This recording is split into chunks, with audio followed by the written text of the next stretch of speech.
Donald Trump soft launched national martial law, talking about DC, but then saying, we're going to look at New York City, we're going to look at Baltimore, we're going to look at Oakland. And the media is mostly shrugging, and a lot of Americans have become desensitized to this. This is a red alert, my friends.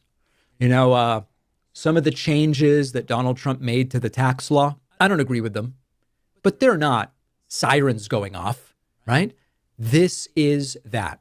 Donald Trump announcing that he is invoking Section 740 of the DC Home Rule Act, taking control of the DC Police Department. Listen to this. And worse. This is Liberation Day in DC, and we're going to take our capital back. We're taking it back. Under the authorities vested in me as the President of the United States, I'm officially invoking Section 740 of the District of Columbia Home Rule Act. You know what that is? And placing the D.C. Metropolitan Police Department under direct federal control, and you'll be meeting the people that will be directly involved with that. Very good people, but they're tough, and they know what's happening. And there is no more dry run. It is happening right now. And I know that no matter what I cover, some people write in and they say, David, you're downplaying the threat. And others write in and say, David, you're hyperbolically overplaying the threat. This is an authoritarian nightmare, and you only need to listen to Trump. Go straight to the source. I always say, CAPS, critically analyze primary sources. Go and listen to the full press conference, and you will see that there is no context that could make this okay, other than Trump saying before all of it, the next 45 minutes, I'm just going to be saying things I don't really mean. That's the only context that could mitigate this. Here is Trump saying, we are going to use the language of violence, which is the language they understand. Until you knock the hell out of them, because it's the only language they understand. But they fought back against law enforcement last night. And they're not going to be fighting back long, because I've instructed them and told them whatever happens, they love to spit in the face of the police as the police are standing up there in uniform. They're standing and they're screaming at them an inch away from their face. And then they start spitting in their face. And I said, you tell them, you spit and we hit. And they can hit real hard. Hey, Shalom. I'd like to start out by giving all glory, praise, and honor to Yahweh, Bahasham, Yahweh Shai, Bahasham, Orchak Wadash. Double honors to the elders and apostles of the Great Millstone. Shalom to the elect of Israel. This is the Mayim in Atlanta, and as you can see here from this clip off of GMS Austere Man's page, in which it says martial law, judgment, and Jacob's trouble. We're in those times. This has been declared. This is about to spread around the country as well, and really around the world, because they're trying to make a new world order. And that time of trouble, such as never been, is here. It's in the present. And it's still, there's still levels to go. But this is a point where you could say that it started. And Lord will. But we'll see, because things can die down and then come back up. But yeah, this devil is about to come down with great wrath. And they're starting in DC because of all the crime, and they said they're going to spread it to these other liberal cities with high crime. And you can see the targets. They started with these deportations to the Northern Kingdom, the Latinos and Native Americans, and now they are coming for the Southern Kingdom, so-called Negroes. This makes up the Israelites of the Northern and Southern Kingdom, which Trump and his ilk, along with the elite, so-called white people, including small hatters, they are the Edomites. And black and brown versus so-called white relations over the last few centuries has been Jacob and Esau going at it back and forth. Or really, Esau putting down Jacob for years and years. But we're coming to their end. They can see that their time is coming up short. And so they're going to try to keep their kingdom by coming down with their blessing, the sword. But they've set laws and different precedents and different policies to support them. And one of these laws and policies goes into Rex84, which I've got it pulled up here on Wikipedia, so we'll go through it. Rex84B, short for Readiness Exercise 1984, Bravo, was a classified scenario and drill developed by the United States federal government to detain large numbers of United States residents deemed to be national security threats. And you already see the target. They are targeting Israelites first and foremost. And they're going to target some of their own just so they seem fair and just, like these so-called Christian nationalists and other different groups, but the main target are the Israelites. And within the Israelites, they're going to really target the prophets, starting with the elders and apostles of the Great Millstone, because that's where the truth is coming from. And the truth puts down this world of lies. But they are going to deem us as national security threats. That persecution is coming as well. But I actually want to go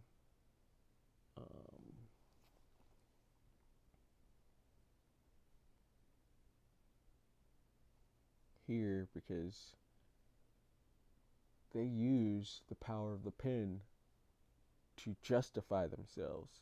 But this is Daniel chapter 8 and verse 25. And through his policy, his policing that he puts into words and makes law, he makes these different exercises like Rex84.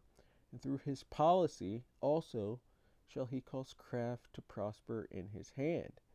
And he shall magnify himself in his heart, set himself up like he is the bastion of morality, like he is the Most High, like they're actually good people. And it says, and by peace shall destroy many, because they're saying they're trying to get rid of crime, trying to bring in peace, but this is going to lead to many dead bodies. It's going to be a lot of people slain from these wicked policies, because it's not as they would have you believe. They're going to use their blessing, the sword, and they're going to use it well. It says, and by peace shall destroy many.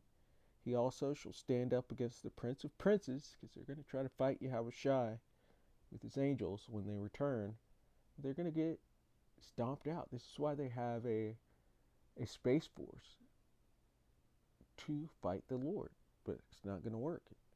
It says here, but he shall be broken without hand. But the point is, through his policy, and Rex84 is one of his policies. It says, in the event that the president declared a national emergency, this scenario envisioned state defense forces rounding up to 500,000 undocumented Central American residents, which we're watching this happen. They brought all these undocumented Central American and South American residents up through the borders the last few years, especially during the Biden administration, and now they're rounding them up here and sending them to different places like El Salvador and these different, and Alligator Alcatraz, these different camps that they've set up. They're rounding people up and sending them. We're watching it happen. So, getting back to this scenario envision. So this is when they are trying to practice this readiness exercise. Scenario envisioned state defense forces rounding up to 500,000 undocumented Central American residents and 4,000 American citizens. We've seen it turn from so-called illegals to turning to it rounding up American citizens. We're watching this in real time, whom the U.S. Attorney General had designated as national security threats, so dissidents, people against the will of the powers that be, as part of the secret continuity of government plan. And also, we're watching Esau being called out, especially the small hatters. It's cool to be against them now. And they're being exposed, which goes into the wicked being exposed. But they want to stay in power, which is them trying to push their continuity of government. They're doing these things right now.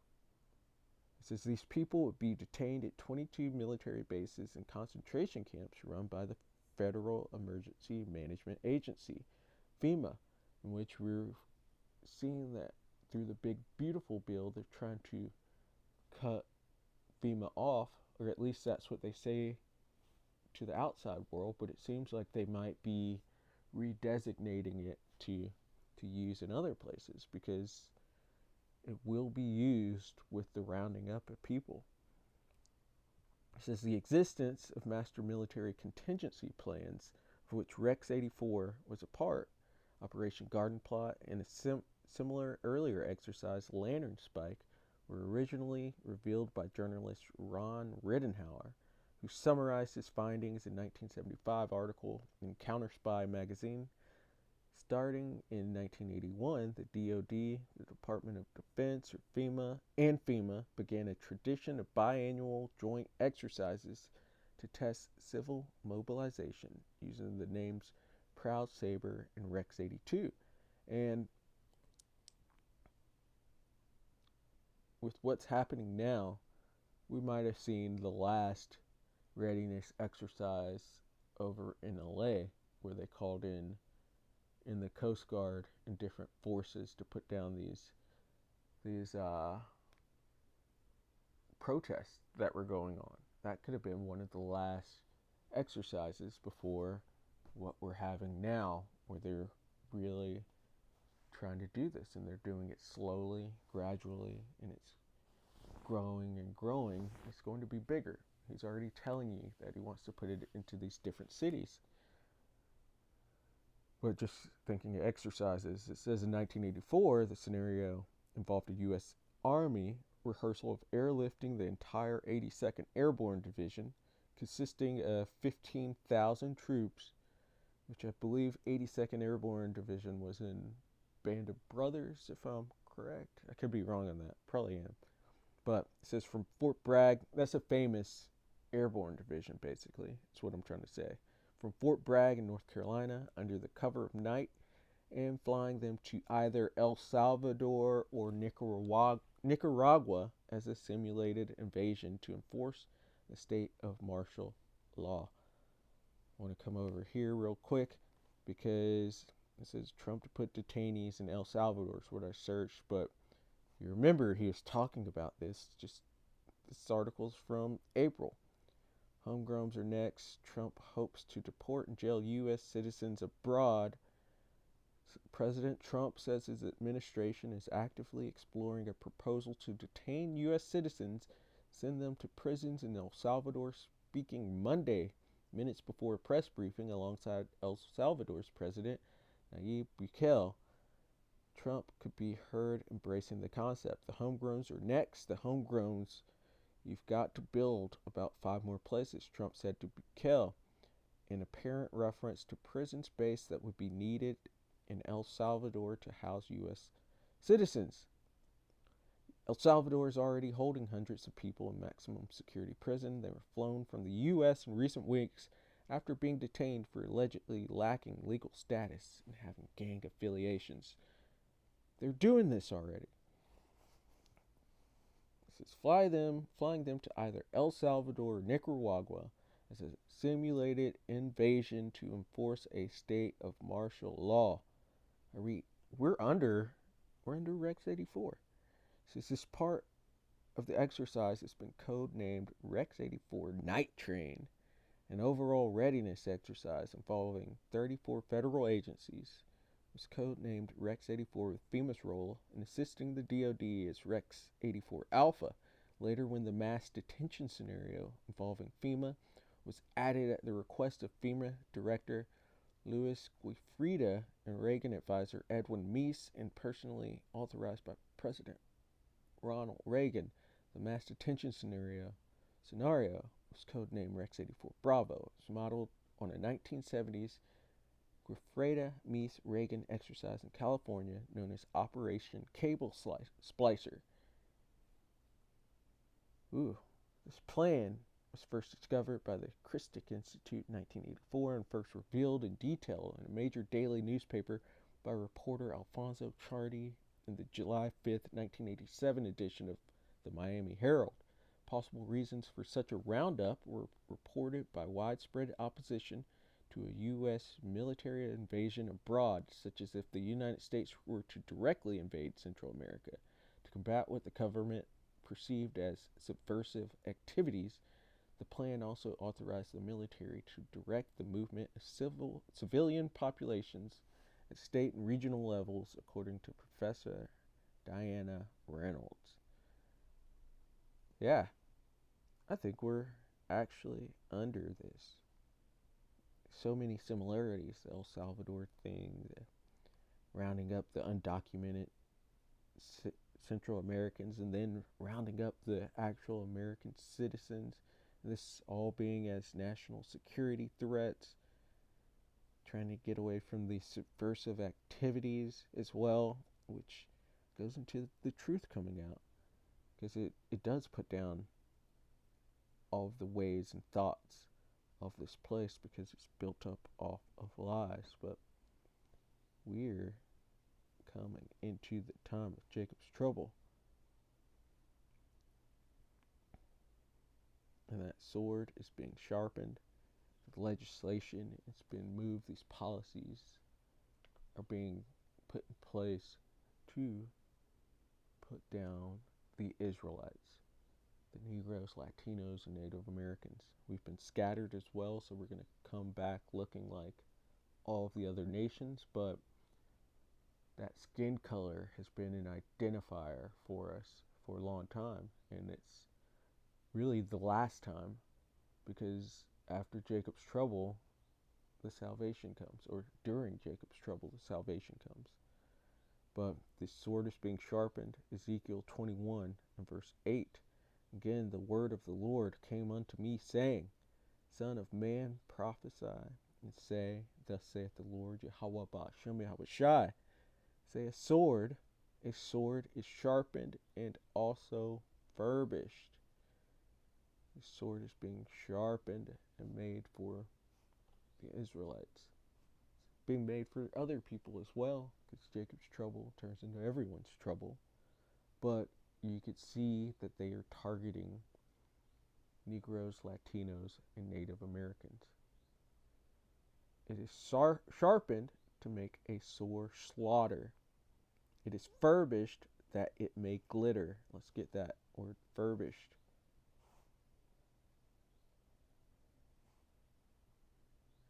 To rub or scour, to brighten. PayPal, pay, send, save. Take a wet stick. Get it today. You sharpen it, you rub it, scour it on there to get that perfect edge, that paper cutting edge on there. It says to clear from taint or stain, renew the glory of brightness of. And it said is the brightness of his salvation, and he talks about how that sword's going to be bathed in heaven. It's going to be bright and come down Idumea. To polish, to burnish, to mend, to repair, cause to have a good appearance. So he's beautifying this sword, he's sharpening it, he's getting it ready for battle. It says it is sharpened to make a sore slaughter. The slain of the Lord shall be many. And he's using Esau at this point to punish his people, because we still deserve punishment. We're the ones that went off, and we're still refusing to take or to turn back to the Lord, especially, or that's the 2/3 are refusing to turn back to the Lord. So he's going to have to make a sore slaughter. There's still punishment for them. It is furbished that it may glitter. Should we then make mirth?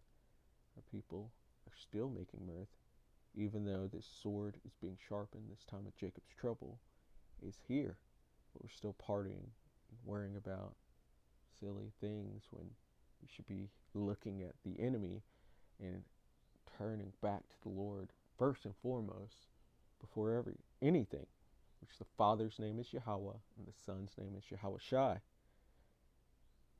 It says, should we then make mirth? It condemneth the rod of my son as every tree, and he hath given it to be furbished, that it may be handled. This sword is sharpened, and it is furbished, to give it to the hand of the slayer. The slayer, the sword of the Lord, are the Edomites. And that sword is being made perfect for a perfect judgment on our people. And then it's going to turn onto the other people as well. And then that sword's going to be put down forever, because the Edomites get put down. But to make it through this, we have to turn to the Lord. That's the only hiding place away from this sore slaughter that is coming onto the world. So, Lord willing, that was edifying. I'd like to give all glory, praise, and honor to Yahweh, Bahasham, Yahweh Shai, Bahasham, Urchak, Wadash. Double honors to the elders and apostles of the great millstone. Shalom to the elect of Israel. Shalom.